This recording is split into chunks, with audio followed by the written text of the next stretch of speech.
Part 2. Self-hate. Self-hate in process. Hating oneself, one's actual self, or any aspect or part of oneself is always part of an ongoing, active process. If we hate our looks, the way we move, particular inabilities, culturally unacceptable characteristics such as jealousy, envy, possessiveness, fragility, vulnerability, duplicity, lying, stealing, and even murdering, perversions, sexual and otherwise, we are engaging in the process.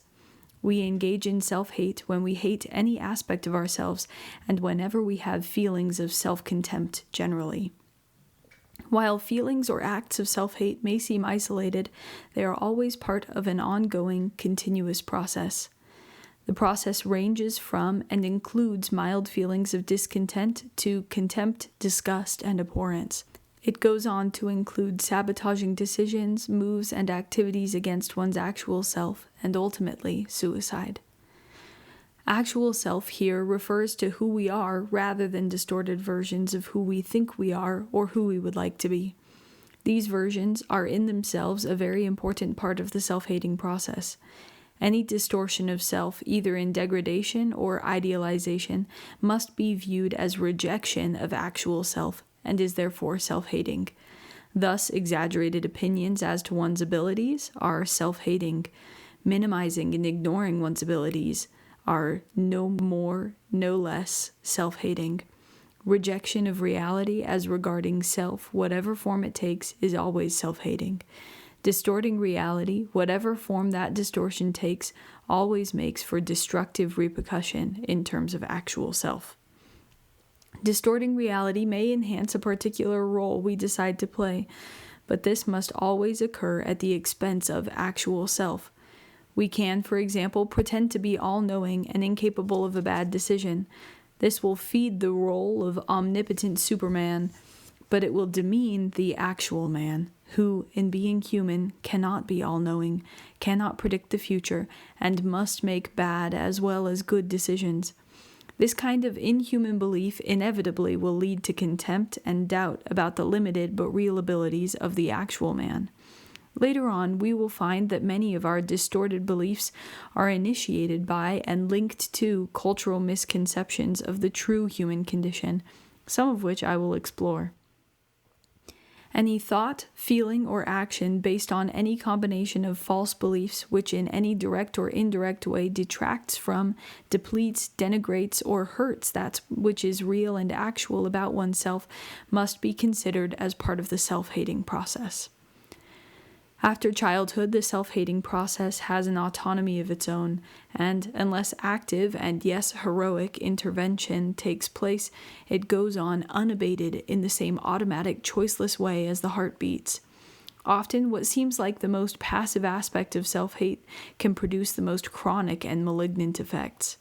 The effects of chronic self-hate and low self-esteem are insidious and pervasive, even though they may not be immediately obvious. Generalized feelings of worthlessness and inadequacy invariably lead to a disastrous total lifestyle in all regards. Blatant self-destructive acts, on the other hand, may be obvious, but are often walled off and limited in the overall damage they produce. I have a patient who invariably manages to destroy her vacation in one way or another. She hates herself for going on vacation because she unrealistically views herself as a non-fatiguing work machine.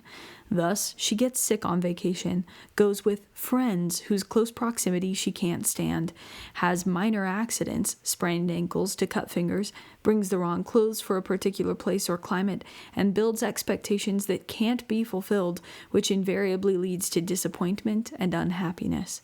But for the most part, she otherwise lives a comparatively full and fulfilling life, has good relationships, and is capable of sustaining reasonable happiness over extended periods of time.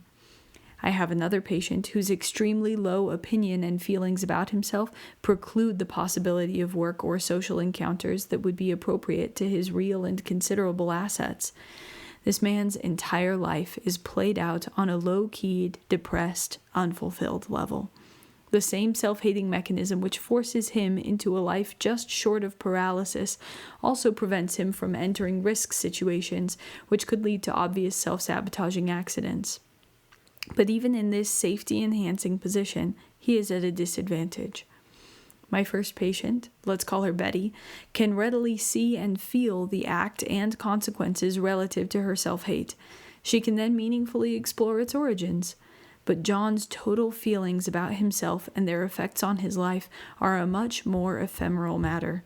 They are not based on concrete situations which are easily discernible and do not lend themselves to easy observation and explorations. His self-hate is not as apparent and on the surface does not lead to what we consider overt acts of self-inflicted pain, such as turned ankles and minor car accidents. But his self-hate is global in terms of himself and dictates an entire way of life. He is so permeated, inundated, and totally identified with self-hate that he and his self-hate seem inseparable in making up the totality of the man. This is also why his self-hate was initially difficult to discern. I think of a total eclipse in which the totality of the sun may be obliterated versus a partial eclipse where the sun's corona may still be visible along the edges. John's corona was barely visible when he came to see me. Actually, it was only visible in the form of a strong but deeply buried feeling of wanting to live that was still alive in a tiny corner of himself. He called it a yearning, though the chronicity and malignancy of his self-hate at first made it impossible for him to tell me or himself what he was yearning for. Betty's self-hate was visible. In fact, it was well delineated and easier to attack. In any case, self-hate is always part of an autonomous, active process, regardless of how little or much of a person's life it cancels out.